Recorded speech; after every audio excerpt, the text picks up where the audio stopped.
Cameron and Keisha hadn't spoken since her drunken, emotional rant about her fears of getting it wrong again. Cameron was hurt, and honestly, Keisha didn't remember half of what she said, just that she'd called him drunk and rambling. I guess he's mad. Let him stay mad, Keisha snapped, as she wrestled Jada's hair into a ponytail the next morning before school. What is he mad about, though? Gina asked, confused. I really don't know, but I don't have the energy to chase a man this go round. If he thinks I will, he got another thing coming. She yanked Jada's hair a little too tight. Ouch! Jada flinched, trying to escape her mother's grip.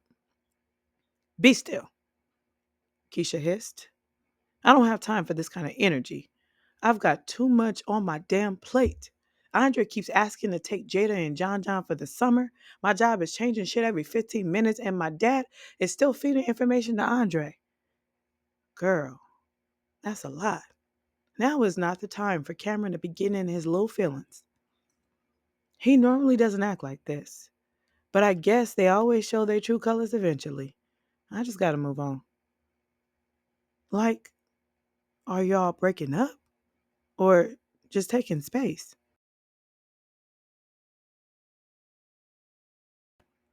I really don't know.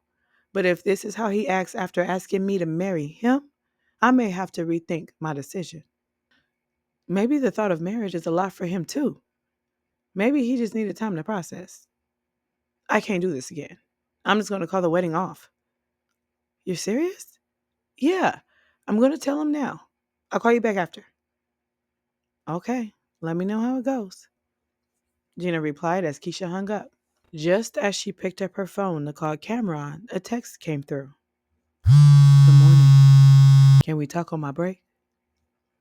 No inspirational quote. No, hope your day is amazing. Just straight to the point. Keisha stared at the message, then left it on read. She felt a little guilty, but he'd missed a whole week of good morning texts, and when she texted him first one morning, all he said was, I need some time to think. That was the last thing she'd heard from him. She went about her day. Work, errands, the kids. By the end of the day, the text was still on red. The truth? She planned to break off the engagement, but she was stalling. She didn't want to make a fear-based decision. Still, Cameron's disappearing act made her question his character for the first time. This was exactly the kind of thing that ruined things with Andre. And Keisha refused to be in any relationship where she had to fight for her spot. A whole week passed. Then, out of nowhere, Cameron texted again. Keisha, we need to talk. She read it, then went on with her day. School drop-offs, work, groceries, dinner. But something didn't sit right. There was a pressure on her chest, like the issue had grown heavy enough to demand her attention. So she called him. Hey, he said, transferring the call from his earbuds to his phone speaker. You wanted to talk? She asked. Yes, he replied coldly. That was a week ago. You can always wait another week, she said, even colder. That's harsh. You disappearing. That's harsh. I knew you'd feel a way about it. Who wouldn't? But you asked me to be your wife, then just disappear. And what is it we need to talk about? You left me. I didn't leave you. I just needed time to... It doesn't matter. That's not how you handle things with your partner. You lost my respect. Whoa. I told you. Then take more time. Hell, take forever. I don't need this right now. I'll give you some more time to cool off. Hopefully we can get to a resolution instead of throwing blows and I don't need more things worse. she shot back. I need you to grow up. You don't propose, then disappear. You're too old for games, Cameron. I don't have anything else to say. Calm down. I am calm. As calm as a pit bull ready to attack an intruder, he muttered. I need you to breathe. Cameron started breathing slowly, deep inhales and exhales. Keisha followed after a beat, trying to keep herself from snapping again. After a few breaths, silence settled in. Then Cameron spoke. I need you to take off the armor, soldier. No one left. We're both still here. I'm still in this. I just needed to think. She continued breathing, slower now, quieter. I know you're upset, he continued, but I'm not going anywhere. I'm sorry if it felt like I disappeared, but if you'd called or texted, I would have answered. What you don't get is, Keisha said softly, is after all I've been through, things like this feel like a threat. It's a signal to put the armor on, but I don't want to live like that. Steel or leather? He asked gently. Steel, she whispered. I can handle the steel, as long as I know the softness is in there, somewhere. You're gonna regret trying. I've regretted less meaningful things, he said, knowing it would make her smile. And it did. I think this is worth the risk, he said. You have the power to hurt me, but I trust you won't use it. And I want you to know that if you gave me that power, I'd never use it either. I understand why you need armor, baby. But with me, it'll be useless. Because I'm not fighting you. I'm fighting for you. Keisha dropped her shoulders and her defenses with that one line. The heavy armor she'd carried since he asked for space disappeared. And just like that, she was mush again. A soft puddle in the center of his palm. God, that man never missed a beat. Cameron sat in his parked car long after the call ended. The quiet hum of the engine was the only sound in the space, but inside his chest, everything felt loud. His heartbeat, his thoughts, his fears. She was mad, and she had every right to be. He stared at his phone, her contact still on the screen, and whispered, Damn, Keisha. When she hung up, he didn't feel relief. He didn't feel victorious. He felt like a man trying to catch water with open hands, desperate, overwhelmed, and coming up empty. He hadn't meant to hurt her. He just needed air, time to breathe, time to make sure he wasn't making the biggest mistake of his life, or hers. He wasn't scared of commitment. He was scared of ruining it. Every time he closed his eyes, he could see flashes of what he never wanted to become.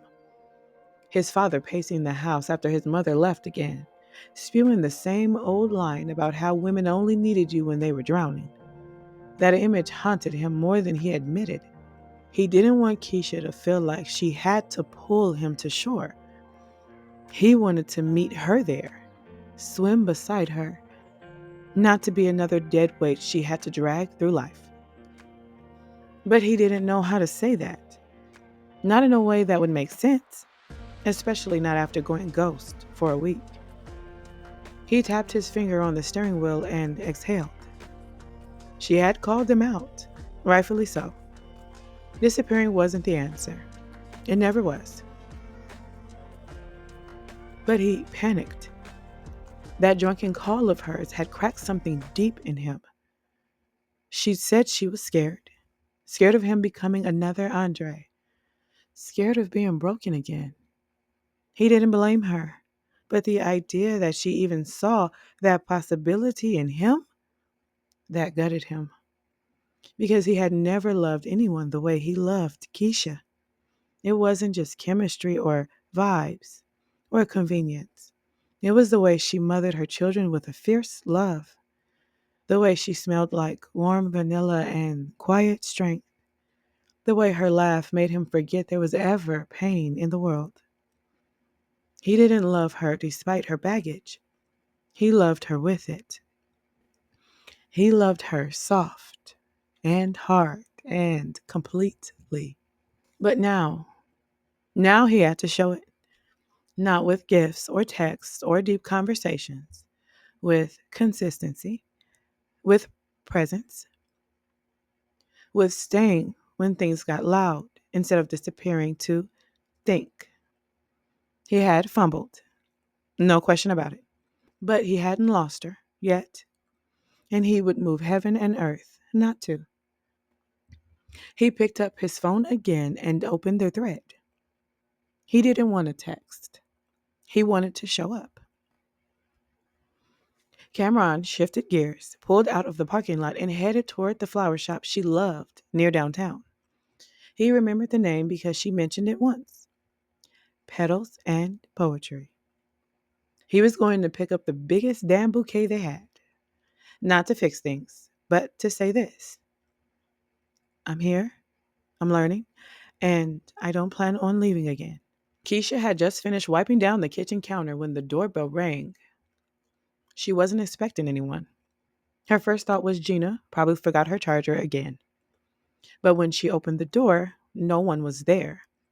Just a large cream box tied with an emerald green ribbon sitting neatly on her doormat. She glanced up and down the street, curious, then slowly bent to pick it up. There was no name on the box, but there didn't have to be. She knew. She closed the door and carried it to the kitchen, heart thudding a little harder than she wanted it to. Inside was a bouquet unlike any she'd ever received. Not just the usual red roses or grocery store carnations.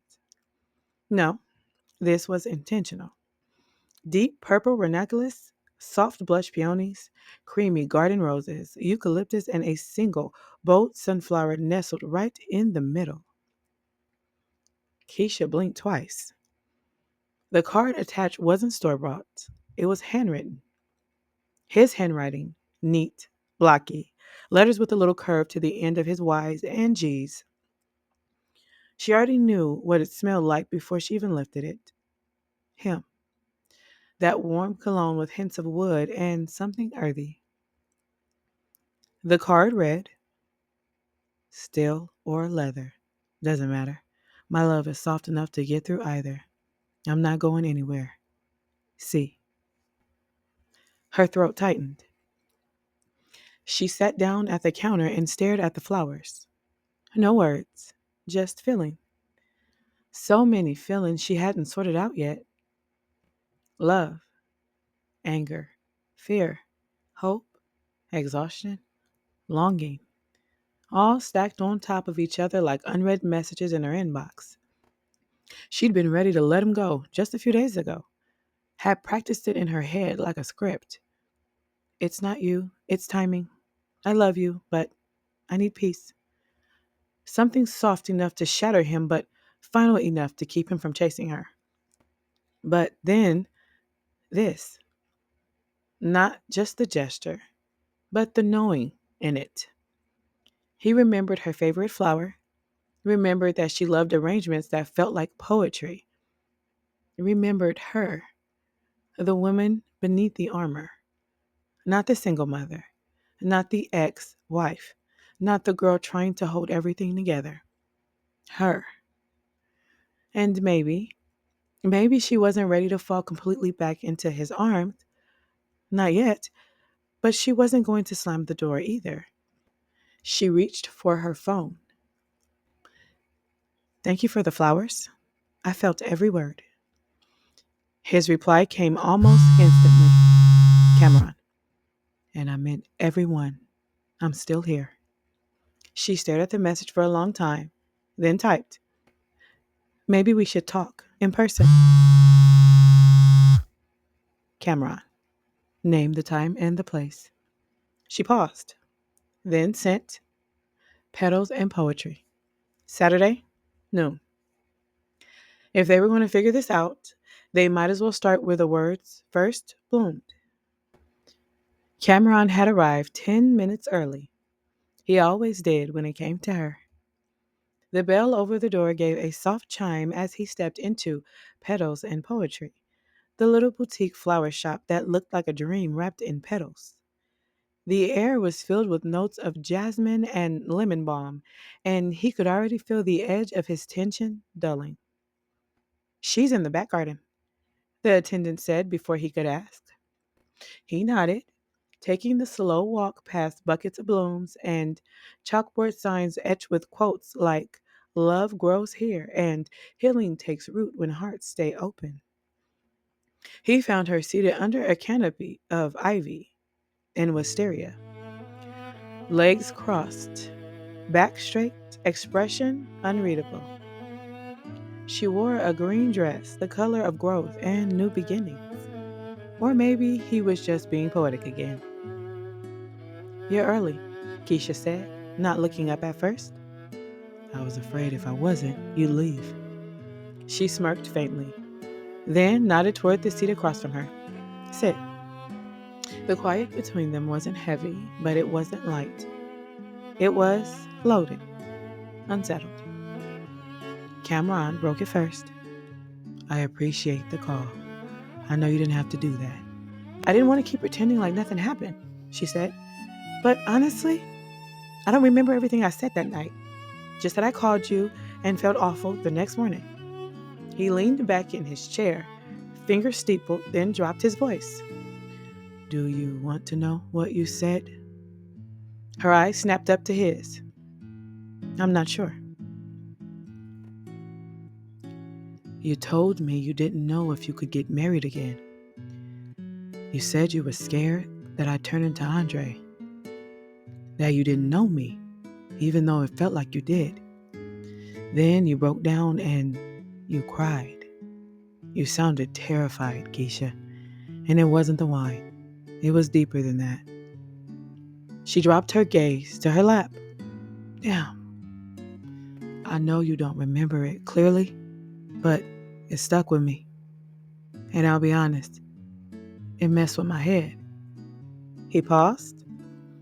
"I kept asking myself, how can I build a future with someone who's already bracing for me to fail her?" She looked up, face open now, soft. "Cameron, I'm sorry." He gave a little nod, like he'd been waiting for that, even if he hadn't admitted it to himself. "You didn't owe me perfection, but I needed honesty, and I got it, even if it came slurred between sobs." I've been carrying so much fear that sometimes it leaks out of me before I know it's there. But that night, I was drunk and exposed, and you didn't deserve the weight of my past like that." Keisha sighed, her shoulders lowering. He leaned forward. "I didn't disappear because of what you said. I disappeared because I didn't want to become the next scar on your timeline. I needed to check myself, make sure I was steady enough to carry the both of us. I just wish you would have said that instead of vanishing. That felt too familiar. Andre used to do that. Run when it got heavy." "I'm not him," Cameron said, firm but gentle. "But I get that sometimes the echo of the last man drowns out the voice of the one standing in front of you." She nodded, chewing her bottom lip. "And I'm tired of hearing ghosts." He reached across the table and slid his hand over hers.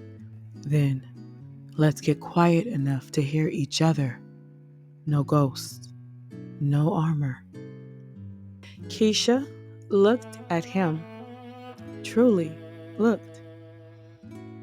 I've been wearing armor so long, I don't even remember what soft feels like.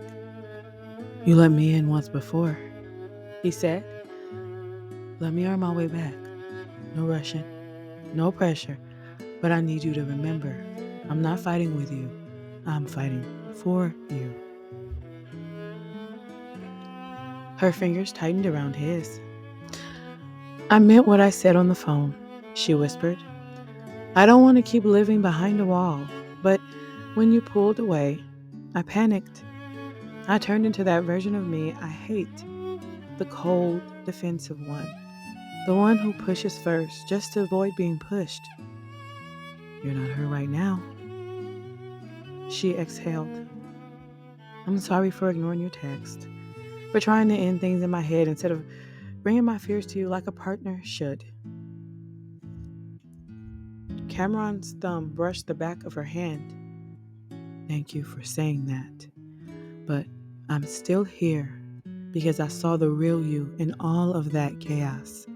And I liked her, even scared, even unsure. Keisha's eyes brimmed. I don't want to lose you, but I need to feel safe.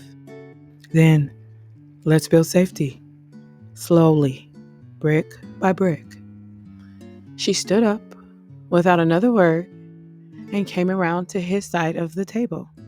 He rose too, pulling her into a gentle, breath-stealing hug, her cheek against his chest. His hand cradled the back of her neck, and for the first time in weeks, silence felt like healing. I swear, girl, I almost sabotaged the whole thing, Keisha said, pacing the kitchen with a glass of peach juice in one hand and her phone on speaker. I told that man I didn't know if I wanted to marry him, then hung up mid-puke. A mess. Gina gasped dramatically through the phone. Wait, you said that to Cameron? You? On wine? Keisha groaned. I didn't remember saying any of it until he told me. And the worst part is, it was all fear talking. That wasn't even me. That was trauma dressed in Chardonnay. Gina burst out laughing. You are so dramatic, I swear. But you gotta admit, at least you didn't throw the phone in the toilet this time. Gina, I'm being serious, Keisha said, collapsing onto the couch with the throw pillow in her lap. I made him think I was still in love with Andre or something. Like I thought he'd do me the same way. Well, I mean, Gina let the silence hang. What? Gina exhaled. I'm just saying, you've been bracing for the worst since you met him. You love him, but you don't trust the good. That man has shown up for you. And yeah, he pulled back a bit, but he circled back to talk it through. That's more than Andre ever did. Keisha nodded, then realized Gina couldn't see her. True. He actually sat me down at that little flower shop by my job. Petals and Poetry? You know, the one with the vines and all the cute ass quotes? Oh, yes. The soft girl sanctuary. Continue. We sat out in the garden. He told me everything I said while I was drunk. Didn't sugarcoat it, but he also didn't throw it in my face. He just wanted me to understand how it made him feel. And girl, he said he's not fighting me. He's fighting for me. Gina let out a soft, surprised, damn. And when I told him about my armor, he didn't flinch. He said he could handle the steel as long as the softness was in there somewhere. Whew. Okay. So he's one of the poetic ones. Gina teased. You always did love a good metaphor. Keisha smiled. I melted. That man held my whole heart in the palm of his hands and just spoke to it. That's different, Gina said quietly. I know. Like, really different. Andre couldn't communicate to save his life. You could tell him how you felt, and he'd look at you like you were speaking Morse code. Exactly. And Cameron listened, not just with his ears, with intention. And he didn't get defensive or dismiss me. He stayed. You sound scared. It might actually be real, Gina said. I am.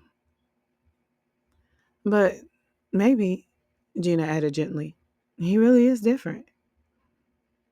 Keisha let the silence sit for a moment. It didn't feel heavy this time. It felt real. Like maybe she was finally stepping into something she didn't have to shrink inside of. I think it's time to take off the armor, she said softly. Girl, take it off and let it rest. They both laughed. And Keisha, yeah, let him love you the way he's trying to. You don't have to carry it all by yourself anymore. Keisha's eyes watered, but she blinked them dry before her daughter walked into the room with her backpack half open. I'll try, she whispered. That's all you need to do, Gina said. Try. Cameron sat on the edge of his sister's patio, nursing a bottle of craft ginger beer and staring off into the twilight. The soft hum of cicadas buzzed in the distance, mixing with the occasional laughter of kids riding bikes down the block. But his mind was still stuck in that garden with Keisha, stuck on her voice trembling when she said, I don't want to live like that, and the way her eyes softened just before she let her guard down. You all right? His sister Talia asked, stepping out with the blanket tossed over her shoulder and an eyebrow already raised. She didn't wait for him to answer. You don't look all right. Cameron let out a breath. We talked. I mean, really talked. Oh, she said, pulling up a chair beside him and kicking off her sandals. So, what's with the pity face? It was deep, he said. She told me she wears armor because of all she's been through. But she dropped it for a second, Talia. I saw her, not just the strong mama or the boss woman. I saw her. Talia gave a tight smile. I'm happy for you, Cam, but just remember, one moment doesn't mean the battle's over. He turned to her, eyebrows pinched. What's that supposed to mean? It means I'm glad y'all are having deep talks and moonlit apologies, but don't go falling too fast without watching your footing. She sipped her tea and gave him the older sister look, the one that always came with a dose of unsolicited wisdom. She still talks about Andre a lot, doesn't she? Cameron hesitated. Not like that. Not like that, but like something. You know what I mean? Talia leaned forward, voice low. Any woman with 5 kids by a man who hurt that deeply and still brings him up regularly, she's not done untangling herself from that pain. And pain is sticky, Cam. She's not in love with him, Cameron said quickly. I didn't say she was, Talia replied. But don't confuse not in love with not affected. She's still trying to make sense of the damage. That means she's still inside the mess, emotionally. And if you're not careful, you'll become her cleanup man instead of her partner. Cameron sat silently, eyes fixed on a patch of dead grass by his shoe. I'm not saying walk away, Talia added gently. Just don't put your whole heart in her hands while she's still learning how to use her own again. He nodded slowly. She said something to me about armor, like she wears still, and I told her I could handle it, that I wasn't fighting her. I was fighting for her. Talia chuckled sadly. And that's beautiful. Until she gets triggered. Until she's in fight or flight. Then what? Cameron looked up. She's in survival mode, little brother, Talia said, her voice soft but firm. And in survival mode, you don't think, you react. If she feels even a hint of danger or uncertainty, she's gone. Not physically, but emotionally. She'll shut down, push you out, and protect herself. And you? You'll be the one bleeding while she's walking away with her armor back on. He swallowed hard. And another thing, Talia added. I don't mean no harm, but does she even ask about your pain? Cameron blinked. What? Think about it. You told me what she said when she was drunk. How scared she was. How she didn't know you like that. How she was afraid you turned into Andre. You ever notice how it's always his shadow in the room? Never yours. Cameron stayed quiet. She talks like she's the only one with wounds. But Cam, you still healing too. Remember what happened with Lisa? Cameron clenched his jaw slightly at the name. Talia pressed gently. Lisa told you she loved you, let you meet her son, then got pregnant by her ex, and didn't even tell you until she was 5 months in. She let you build a future with her while stuck in her past. You were all in with her, and she wasn't even done grieving that other man. I know, he said, voice low.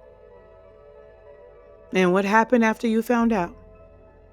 I left, Cameron muttered. No, she pushed you out, Talia corrected. Made it feel like it was your fault for not understanding, for not being patient enough while she was busy being reckless with your heart. Cameron shifted in his seat. I'm just saying, doesn't this feel a little familiar? Talia asked. The way Keisha talks about Andre, how she assumes you'll become him, how she disappears into herself instead of leaning on you. Cameron didn't answer, but he wasn't blinking either. His face had gone still. Too still. Talia watched him carefully, voice softer now. Be careful, baby brother. I know you love her, but love with a wounded woman is a battlefield. And you gotta ask yourself, what happens when your pain and her pain crash into each other? Who catches the shrapnel? Cameron looked away, staring out into the dark yard again. She's still in survival mode, Talia whispered. And if she gets triggered, you'll be the one bleeding, not her. The night got real quiet after that. Cameron didn't respond. He just leaned back in his chair and stared up at the stars. Stars that now looked a little less romantic and a little more like warning lights blinking in the distance. And for the first time since meeting Keisha, he wondered if maybe, just maybe, Talia wasn't wrong.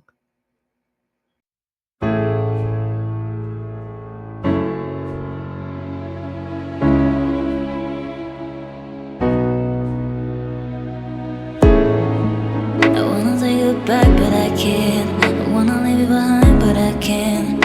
It's not easy to love you, darling. It's not easy to love you, darling. I should've left you in the moment. I should've told you all the problems. It's not easy to love you, baby.